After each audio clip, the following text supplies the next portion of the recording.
بسم اللہ الرحمن الرحیم۔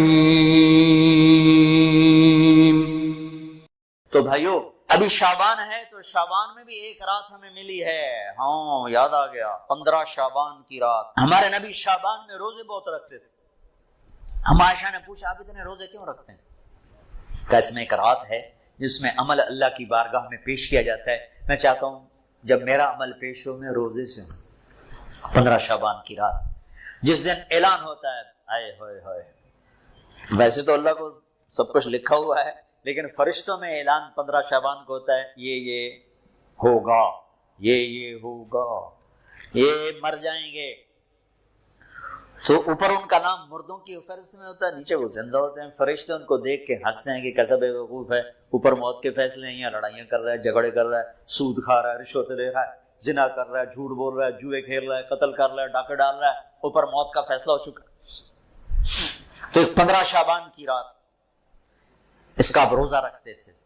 اس کے لیے کوئی مخصوص عبادت کو نہیں۔ ہمارے پنجاب میں، ہمارے پاکستان میں بہت عجیب و غریب، لیکن بہرحال جو بھی عبادت کرو جتنی کرو ٹھیک ہے، لیکن کوئی مخصوص عبادت اللہ کے نبی کی طرف سے منقول کوئی نہیں۔ رات ضرور ہے، اور اس رات بھی میرے نبی نے فرمایا اللہ 15 شعبان کی رات اپنے بندوں پہ نظر دوڑاتا ہے، دو کے سوا سب کے لیے معافی کا اعلان کرتا ہے، ایک مشرک اور ایک کینہ پالنے والا، جو میں پہلے بیان کر چکا ہوں، ایک مشرک اور ایک کینہ پالنے والا، یعنی کسی کو نقصان پہنچانے کے منصوبے بنانے والا، کہ ان دو کے علاوہ اللہ تعالیٰ باقی سب کو معاف کرتا ہے۔ اور اللہ کہنا اللہم بارک لنا فی رجب و شعبان، یا اللہ ہمارے رجب اور شعبان میں برکت عطا فرما، وبلغنا الی رمضان، اور رمضان ہمیں نصیب فرما۔ یہ اللہ کا نبی دعائیں مانگنا شروع فرمایا دیا کرتے تھے۔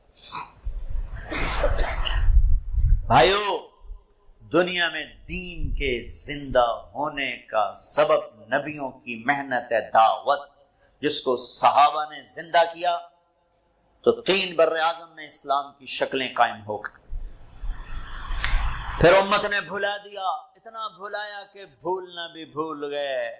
مدت ہوئی صیاد نے چھوڑا بھی تو کیا، تاب پرواز نہیں، راہ چمن یاد نہیں۔ تبلیغ کا کام ایسا چھوٹا، دعوت نکلنے والے کو بھی نفع دیتی ہے، سننے والے کو بھی نفع دیتی۔ صدیوں کے بعد اللہ نے دعوت کا کام زندہ کیا، اور بر صغیر میں دعوت کبھی مٹی نہیں، انفرادی چلتی رہی، جبھی تو اسلام باقی ہے۔ اگر دعوت مٹ جاتی تو اسلام ہی مٹ جاتا، لیکن دعوت کا کام چلا انفرادی طور پر، اللہ کے نیک بندے جھنڈا اٹھا کے چلتے رہے۔ صدیوں کے بعد دوبارہ اس تبلیغ کا ذہن اللہ نے زندہ فرمایا۔ اس دعوت کی محنت سے ہر مسلمان کو یہ ذہن ملا کہ ہاں دنیا میں دین کا پھیلانا بھی میرے ذمہ ہے، اور دین پر چلنا بھی میرے ذمہ ہے۔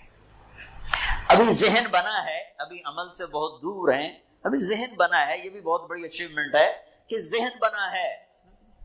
کوئی تصور ہی نہیں تھا کہ ہم اللہ کو راضی کرنے کے لیے آئے ہیں، آخرت ہماری منزل ہے، اللہ ہماری منزل ہے، جنت ہمارا ٹھکانہ ہے، دنیا گزرگاہ ہے۔ کون جانتا تھا؟ نماز روزے تک بس اسلام رہ گیا تھا، حج عمرے تک اسلام رہ گیا تھا، اور آگے قوموں میں جانا بند ہو گیا تھا۔ دعوت کا کام زندہ ہوا، ابھی تک بڑے مشکل سے یاد دہانی ہو رہی ہے۔ تو شکاری نے چھوٹا سا آشیانے سے پرندہ انڈے سے نکلا ہی بچہ اٹھا لیا، اور آ کر اپنے پنجرے میں بند کر دیا۔ ایک کوٹھالی میں پانی رکھ دیا، ایک کوٹھالی میں اس نے دانا رکھ دیا۔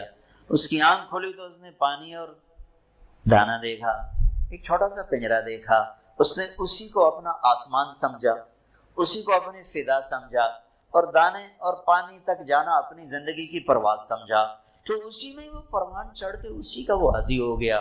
ایک دن شکاری کو رحم آیا، اس نے اگر پنجرے کا دروازہ کھولا کہ بچہ جا اپنی فضاؤں کی طرف لوٹ جا، اپنے چمن آشیانے کی طرف لوٹ جا، تو پرندہ بڑی معصومیت سے کہتا ہے تاب پرواز نہیں، راہ چمن یاد نہیں، مدت ہوئی صیاد نے چھوڑا بھی تو کیا، تاب پرواز نہیں، راہ چمن یاد نہیں۔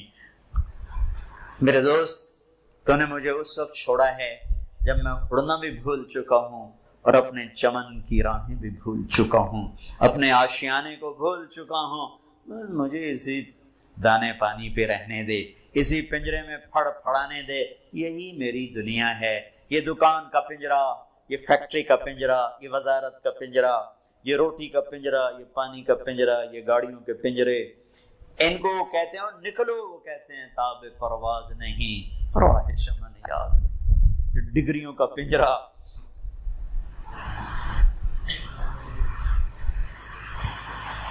اس تبلیغ کے ذریعے سے پرانا سبق یاد ہو رہا ہے کہ نکلو، اللہ کے پیغام کو لے کر نکلو۔ اس تبلیغ کے کام کی یہ برکتیں جو آپ یہ تو ایک ہمارے شہر کا سارے غافل لوگ یہاں آ کے پتہ نہیں کیا کچھ کرتے تھے۔ یہاں یہ جو نقشہ نظر آ رہا ہے اس کے پیچھے تبلیغ کا کام۔ یہ پاس میرا گاؤں ہے، میں تو ذمہ دار گھرانے میں پیدا ہوا۔ ہمارے گاؤں میں مولوی صاحب کم ہی ہوتے تھے۔ تبلیغ کو اللہ نے سبب بنایا۔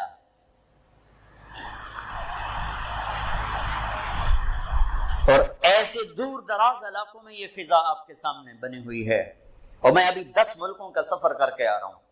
ہر جگہ اس دعوت کی محنت سے جو زندگیاں بدلی ہیں، لوگوں کے رخ بدلے ہیں، عورتوں کے، مردوں کے، بڑوں کے، چھوٹوں کے۔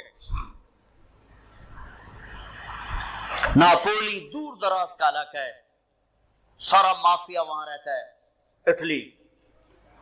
بیان کر کے واپس آیا، 2 دن بعد ایک فون آیا، پاکستانی شرابیں بیچ رہے ہیں، سب کچھ کر رہے ہیں۔ یہ ایک فون آیا ہے، جنہوں نے جو مجھ تک نہیں پہنچ سکے وہ پتہ نہیں اور اللہ کتنے پیدا کر چکا ہوگا۔ ایک فون آیا، میں روم سے واپس آ رہا ہوں پاکستان کے لیے، ایئرپورٹ پر فون آیا کہ جی میں ملک نعیم بول رہا ہوں، میری زندگی بدل گئی، میری زندگی بدل گئی۔ میں شراب بیچتا تھا، آپ بیان کر کے کہ میں 2 راتیں سو نہیں سکا، میں نہیں سو سکا۔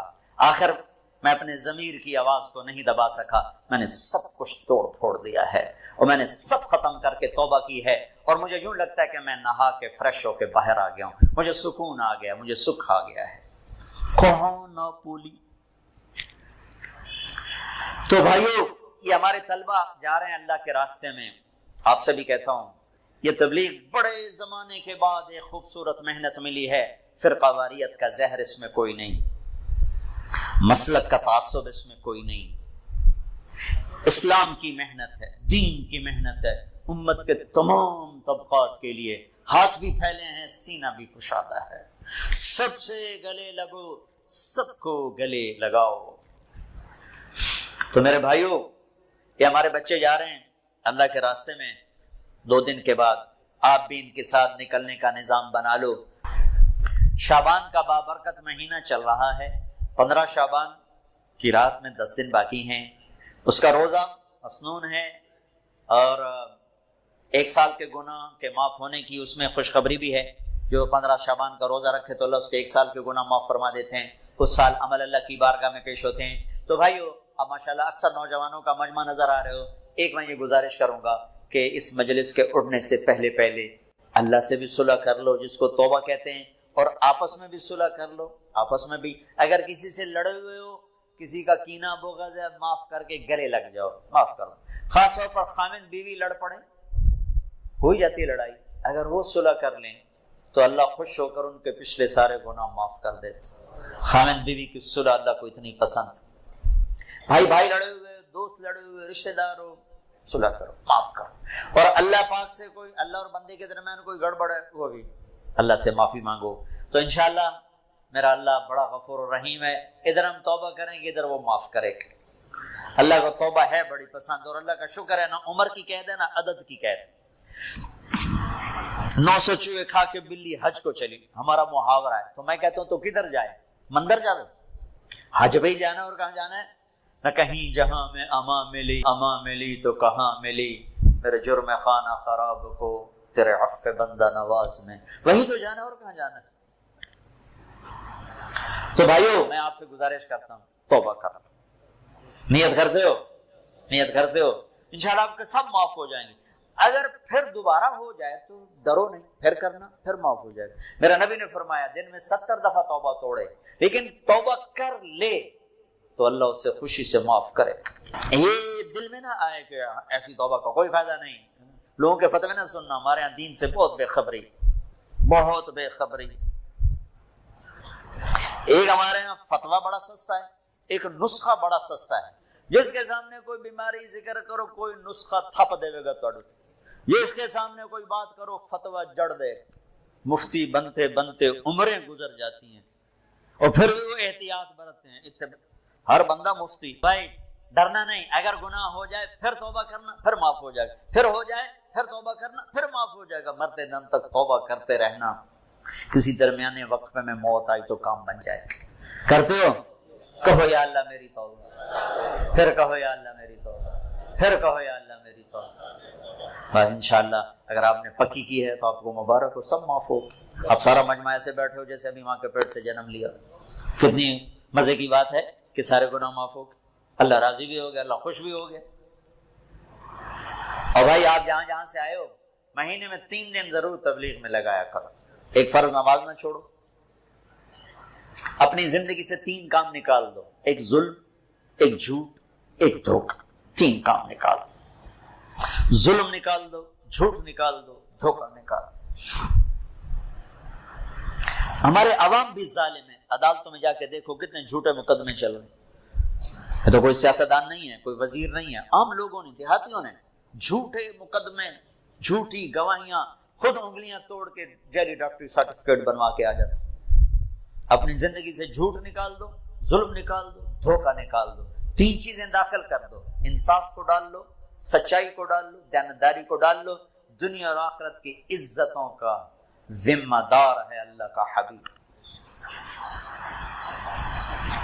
فرائض کی پابندی کرو، کبیرہ گناہوں سے بچو، ہو جائے توبہ کرو، ماں باپ زندہ ہیں راضی کرو، بیوی کے ساتھ حسن سلوک کرو، بچوں کو حلال کھلاؤ، حرام نہ کھلاؤ، جھوٹ کا، رشوت کا، بددیانتی کا، خیانت کا، ملاوٹ کا پیسہ نہ کھلاؤ۔ یہ زہر ہے جو بچوں کے اندر جا رہا ہے۔ حلال کھلاؤ، مطمئن ہو جاؤ، اللہ انہیں پالے گا، انہیں سنبھالے گا۔ اور جہاں جہاں سے آئے ہو مہینے میں 3 دن تبلیغ میں لگاتے رہنا، ٹھیک ہے؟ فروغ نیت، پھر جب اللہ ہمت دے 4 مہینے بھی لگا لینا، چلہ بھی لگا لینا۔